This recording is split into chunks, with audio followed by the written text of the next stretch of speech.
ചരിത്രത്തിൽ ആദ്യമായിട്ടായിരുന്നു ഒരു ഇന്ത്യൻ പ്രധാനമന്ത്രി ഒരു വിദേശ രാഷ്ട്രത്തിന്റെ തെരഞ്ഞെടുപ്പിൽ എല്ലാ നയതന്ത്ര മര്യാദകളും ലംഘിച്ചുകൊണ്ട് ഇടപെട്ടത്. ഡൊണാൾഡ് ട്രംപിനെ വിജയിപ്പിക്കാൻ അമേരിക്കയിൽ വെച്ച് ആപ് കി ബാർ ട്രംപ് കി സർക്കാർ എന്ന തെരഞ്ഞെടുപ്പ് മുദ്രാവാക്യം നരേന്ദ്രമോദി മുഴക്കി. മൈ ഫ്രണ്ട് എന്നായിരുന്നു മോദി ട്രംപിനെ വിശേഷിപ്പിച്ചത്. അഹമ്മദാബാദിൽ ട്രംപിനൊപ്പം ക്രിക്കറ്റ് സ്റ്റേഡിയത്തിൽ വലിയ റാലി നടത്തി മോദി.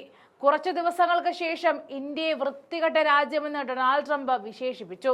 കൂട്ടുകാരൻ മോദി രാജ്യത്തിന്റെ അഭിമാനം പണയം വെച്ചുകൊണ്ട് മൗനം പാലിച്ചു. ഈ നിമിഷം വാ അടഞ്ഞുപോയ കേന്ദ്രമന്ത്രിമാർക്ക് ഒരു ഉത്തരം നൽകാനാകാതെ നെട്ടോട്ടമോടുകയാണ്. പാർലമെന്റ് സമ്മേളനത്തിൽ ഓപ്പറേഷൻ സിന്ദൂരുമായി ബന്ധപ്പെട്ട ചർച്ചകൾക്കിടെ പാകിസ്ഥാൻ അപേക്ഷിച്ചപ്പോൾ നിങ്ങൾ എന്തിന് വെടിനിർത്തി എന്ന് രാഹുൽ ഗാന്ധി മറിച്ച് ചോദിച്ചപ്പോൾ മോദിയുടെ വാ അടഞ്ഞു പോയെന്ന് കോൺഗ്രസ് നേതാവ് സന്ദീപ് വാര്യർ കുറിക്കുകയാണ്. പാക് അധീന കാശ്മീർ തിരിച്ചുപിടിക്കണമെന്ന നാഴികയ്ക്ക് 40 വട്ടം വായ്ത്താളം അടിച്ചിരുന്ന അമിത്ഷാ ഇപ്പോൾ പറയുന്നത് ഓപ്പറേഷൻ സിന്ദൂർ നോൺ എക്സ്ലേറ്ററി മിഷൻ എന്നായിരുന്നു. അതിന്റെ ലക്ഷ്യം പാക് അധീന കാശ്മീർ തിരിച്ചുപിടിക്കൽ ആയിരുന്നില്ല എന്നുമാണ്. ലക്ഷ്യം ചുരുക്കാൻ നിങ്ങളോട് ആരെങ്കിലും പറഞ്ഞോ എന്ന കോൺഗ്രസ് അംഗങ്ങളുടെ മറുചോദ്യത്തിന് മുന്നിൽ അമിത്ഷാ ചൂളിപ്പോയെന്നും സന്ദീപ് വാര്യർ പരിഹസിക്കുകയാണ്.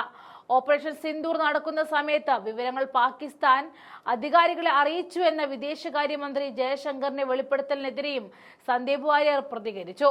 ലോകത്ത് മറ്റേതെങ്കിലും രാജ്യത്ത് ഒരു വിദേശ മന്ത്രി ഇതുപോലെ വിഡ്ഢിത്തം കാണിച്ചു കൂട്ടുമോ എന്നാണ് അദ്ദേഹത്തിന്റെ ചോദ്യം.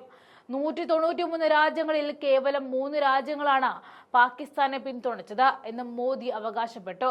എന്നാൽ 190 രാജ്യങ്ങളിൽ ഒരു രാജ്യം പോലും പാകിസ്ഥാനെ അപലപിച്ചില്ല എന്നത് മോദി പറഞ്ഞില്ല. മുംബൈ ഭീകരാക്രമണം അടക്കമുണ്ടായ സമയത്ത് പാകിസ്ഥാൻ ലോകരാഷ്ട്രങ്ങൾക്ക് മുന്നിൽ ഒറ്റപ്പെട്ടുവെങ്കിൽ ഇത്തവണ അവർക്ക് നയതന്ത്രപരമായ മുൻതൂക്കം കിട്ടി എന്നത് വസ്തുതയാണ്. അത് മോദി സർക്കാരിന്റെ വിദേശ നയത്തിന്റെ പരാജയമാണ്. എന്തുകൊണ്ട് വെടിനിർത്തലിന് തയ്യാറായി എന്ന ചോദ്യത്തിനുള്ള മറുപടി പാകിസ്ഥാൻ അപേക്ഷിച്ചത് കൊണ്ടെന്നായിരുന്നു പറഞ്ഞത്. പാകിസ്ഥാൻ അപേക്ഷിച്ചപ്പോൾ നിങ്ങൾ എന്തിനു വെടിനിർത്തി എന്നത് രാഹുൽ ഗാന്ധി ചോദിച്ചപ്പോൾ മോദിയുടെ വാ അടഞ്ഞുപോയി. പാക് അധീന കാശ്മീർ പിടിക്കുമെന്ന് പറഞ്ഞിരുന്ന അമിത്ഷായ്ക്ക് ഇപ്പോൾ ഒരക്ഷരം മിണ്ടാനില്ല എന്നും തന്റെ കുറിപ്പിൽ സന്ദീപ് വാര്യർ കുറിക്കുകയാണ്. ലക്ഷ്യം ചുരുക്കാൻ നിങ്ങളോട് ആരെങ്കിലും പറഞ്ഞോ എന്ന കോൺഗ്രസ് അംഗങ്ങളുടെ ചോദ്യത്തിന് ഇവർക്കാർക്കും മറുപടിയില്ല.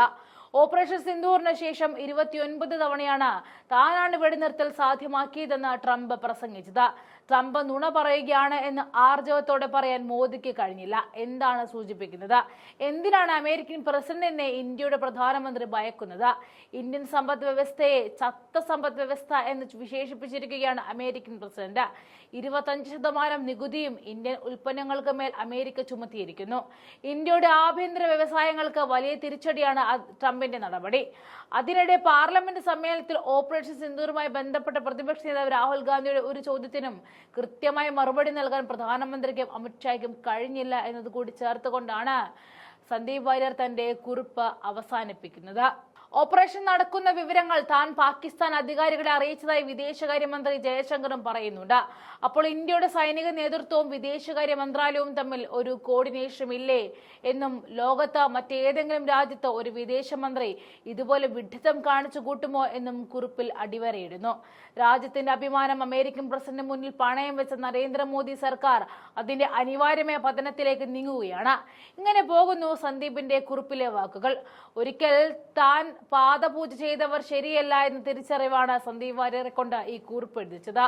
തലതൊട്ടപ്പൻ മോദി മുതൽ എല്ലാവരെയും അടിച്ചിരുത്തി ആക്ഷേപിക്കുകയാണ് സന്ദീപ് ഈ കുറിപ്പിലൂടെ ചെയ്തിരിക്കുന്നത്.